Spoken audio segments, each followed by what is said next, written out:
Hello everybody, Pineaaronapple here in the final stretch of the Talentless Nana. Last episode we were introduced to a new player by the name of Jean Tachibana, who caught Nana off guard, and we are finally getting a scope of the general ideas behind the island's mechanics. If you missed part 2, go watch that first. Without further ado, let's finish Talentless Nana. Today we continue on in episode 10 from the last cliffhanger, with Tachibana now in possession of all of Nana's information, including the potential kill counts we have seen so far, and her connection with the committee, the power behind her we saw before. Unable to trick him so easily, Nana takes the simplest action and just makes her run for it. But she only gets a few paces before Tachibana follows in the form of Fireboy and fucks her shit up, Jesus.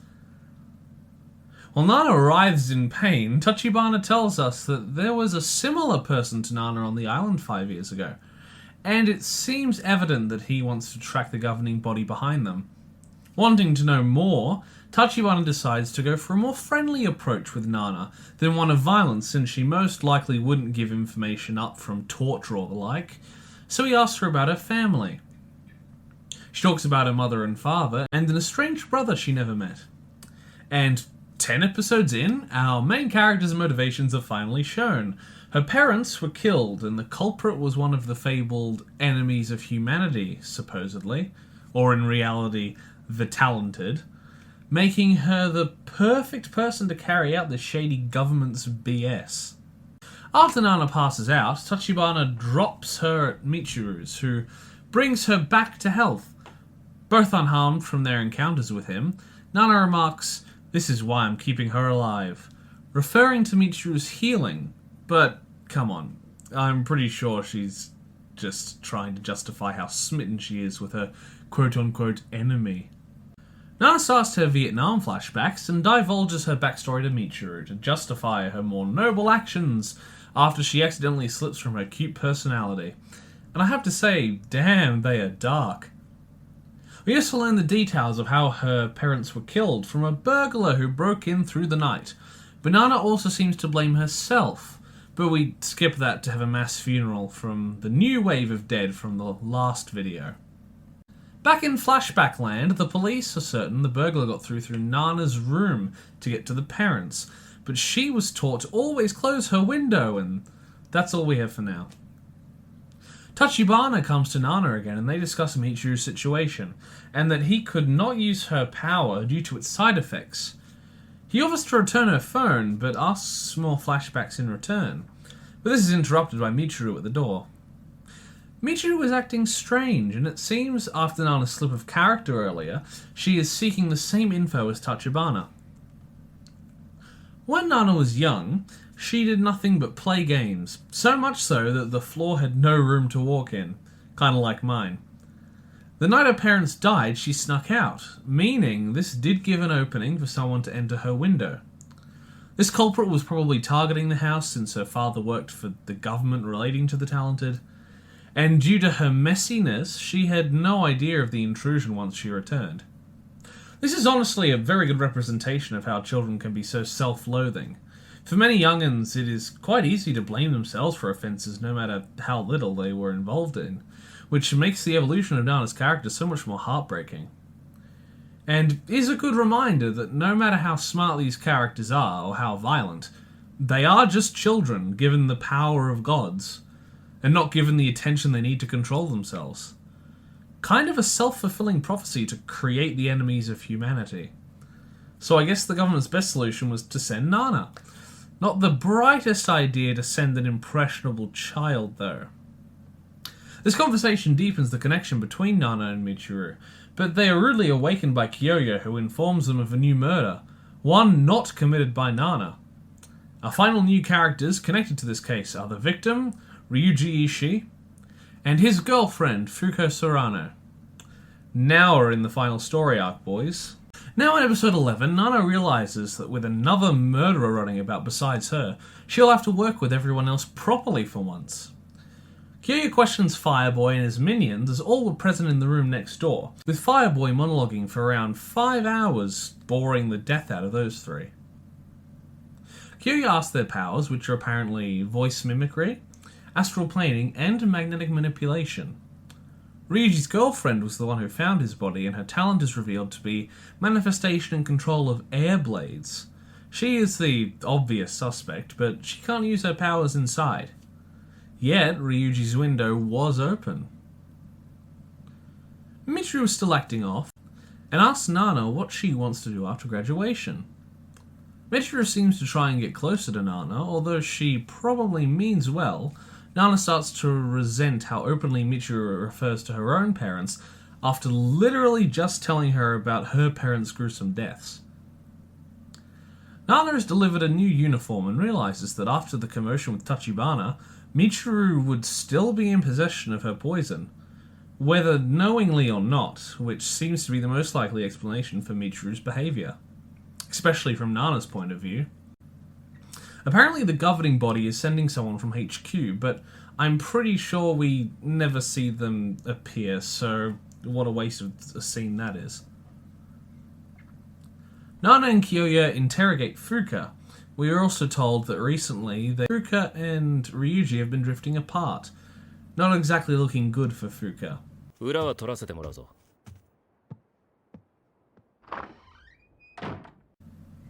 Hold on a second. I know that sound effect.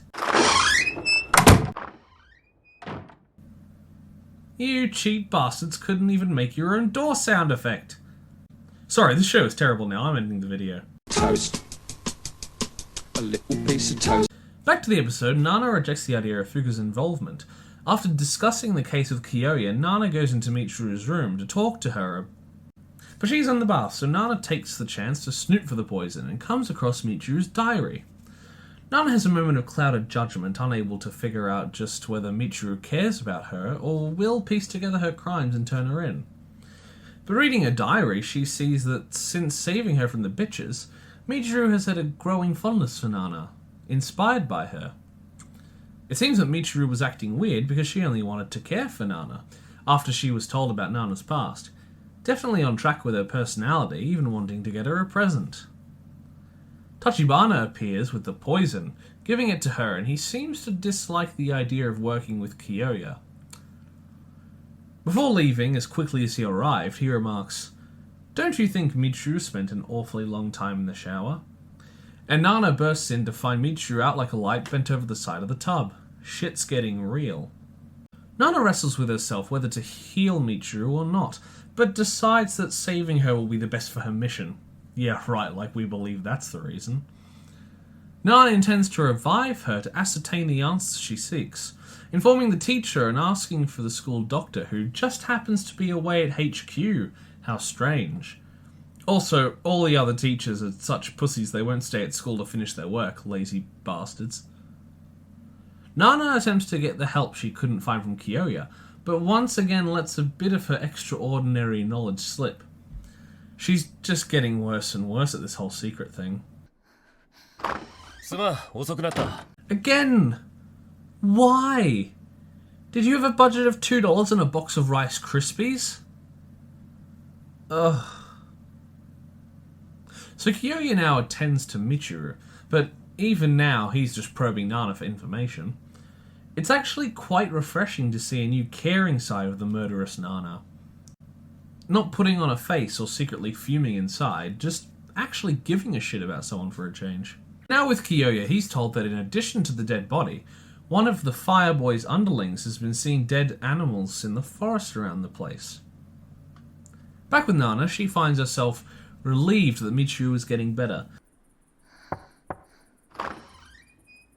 That door sound effect again. I hate this episode. That's it. I'm going to have to put up a counter. Safuka comes around wanting to take over looking after Michiru, but is turned away. Nana continues her existential crisis, but the next day Michiru finally awakens. Her sickness caused by healing one of the forest animals that had been slashed, just like Ryuji, brought to her by Tachibana. Nana asks Michiru her pressing questions and gets no amazing revelations, but when Michiru tries to heal a cut on her finger, Nana literally throws her water across the room in reaction, screaming at Michiru to take better care of herself. They eventually have fun again. Wow, I can't tell if Nana is losing it or regaining it, whatever this is. Tachibana finds the murderer, but lets him on his way with a stern warning against his attacks on forest animals. He also reveals to the audience he found no information he can use. Just wondering who it is setting Nana along. We get a good look at the leader of this mysterious operation, who seems to be the VIP getting sent from HQ. Nana laments how attached she is to Michiru, but starts to play shogi with her? Yeah, try and figure that logic out. And we once again get thrown into flashback land, but with Michiru this time. She befriended this girl Hitomi, who protected her from bitches like how Nana did at the start of the show, but it turns out that she has cancer? But Michiru was so sad that she can't save her friend, displaying her now well-known compulsion to use her power constantly, even at the cost of her own life. These flashbacks are quite well done, but Nana leaves Michiru still torn between which path to take, grumbling down in the hallway. Well, that episode ended far more ambiguously than I wanted, but we still have one more, so let's see where this ends. Episode 13 starts off back in flashback land, with Nana's foster mother being a huge bitch, and this commando guy from HQ being a fuckboy. Back in the present, Michiru tells Nana about how her story about her parents makes not a lot of sense, mirroring Yuka's delusions, but unlike hers, Nana's story was probably reinforced by an outsider like this commander bloke, but we aren't given a definite answer. Even so, Nana realizes that Michiru's odd doing were just her trying to help. It's so nice. I'm sure nothing bad will happen to them, because it's the last episode and there's a murderer on the loose. The next day, Kyoya asks Nana to do some deducing into the motive of the killings, but they don't get far.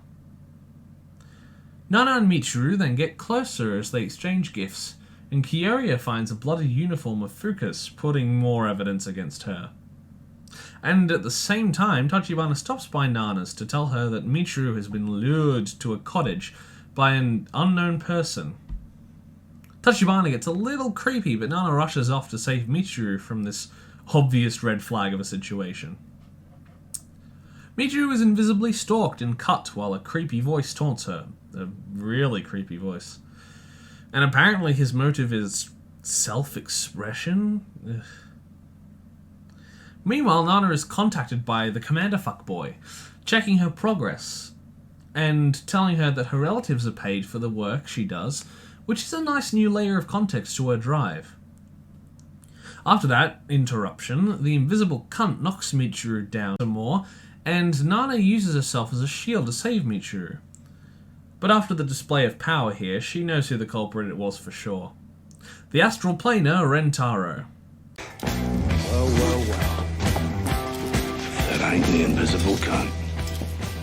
Since he could easily slip out of his body pretending to be worn out as the others listening to Fireboy's speeches, and had the accuracy needed that Fuko and the magnetic boy lacked. Nana gets stabbed again, and again. Jesus, that looks bad. But Michiru refuses to leave, so Nana uses the oldest trick in the book and insults Michiru so bad she runs away. And Nana's trap is finally sprung. Kyoya has Rentaro's real body cornered, sent after him by Nana. And even with all the suspicion, it's good to see that Kyoya actually cares for Nana and doesn't want her hurt. Nana lays there dying, trying to remind herself of the one good friend she made, talking to her parents. But as Michiru comes back to save her, she can't muster the energy to tell Michiru to stop, who uses all her remaining life to bring Nana back. In a more powerful moment than I was expecting. And the show ends with Nana wailing over Michiru's body. Really, that's a really powerful ending, but there's no resolution there. That is not how you set up another season or a later continuation. That's how you set up a final episode of a show. I think it's a decent ending, but I disagree with the use of it. It just feels a little unfulfilled. Knowing this feeling, I went to the following chapter in the manga, and this story arc continues for many more chapters. So, to paraphrase Jerry Seinfeld, what's the deal with the talentless Nana finishing here? But if you are interested in a continuation, the manga has continued far past this point, And with a quick Google, you can find the English translated versions of the chapters, since to my knowledge they've not been officially translated. And if no anime continuation is made, I guess I might do a review of it somewhere down the line. Now that we've gone past the ending of the show, let's get into the awards and ratings. The opening is nothing special to write home about, but it's in no way bad. The imagery can feel a little repetitive, but is clever, and I like the song a fair bit. I give the OP, Broken Sky by Mio Tomita, a 7 out of 10. Now the ending. The imagery present in the OP is a bit off here, and the song Bakemono to Yobatare by Jay Fujikawa isn't really my taste, even if it has a great beginning that leads well into the credits. So I would say maybe a 5.5 out of 10. Favourite episode, I would probably pick the finale. It has the best progression of characters, and in my opinion, has the best animated scenes. Our best boy for this season is definitely Kyoya. His personality is a little lacking, but if not for his smarts and good deeds, this position probably would go to Jin Tachibana. I mean, look at his dress sense. And the best girl title goes to Michiru. MPV to the very end, even if her squeaky charisma can get annoying at times. On the ranking scale, I would give Talentless Nana the rank of smooth ride. Easy enough to watch once or twice, but short enough and under the radar enough not to be fully remembered unless it gets another season. For the final rating, Talentless Nana is a nice short show that I recommend continuing in the manga, even though I think it deserves at least another season. But I'm not sure it was big enough to get one. I rate Talentless Nana, originally written by Loose Boy and animated by Studio Bridge, a 7 out of 10. Thank you everybody for watching this video, keeping with all 3 parts. Please leave a like down below if you liked the video, leave a comment if there's anything you'd like to discuss about the show, and remember to click subscribe to my channels and hit the notification bell after that so you're notified every single time I make an upload. Once again, thank you for watching, and I'll see you in the next one. Bye! Toast. A little piece of toast. Because there's so much to choose from. There's brown bread, white bread, all sorts of wholemeal bread. It comes in funny packages with writing on the side.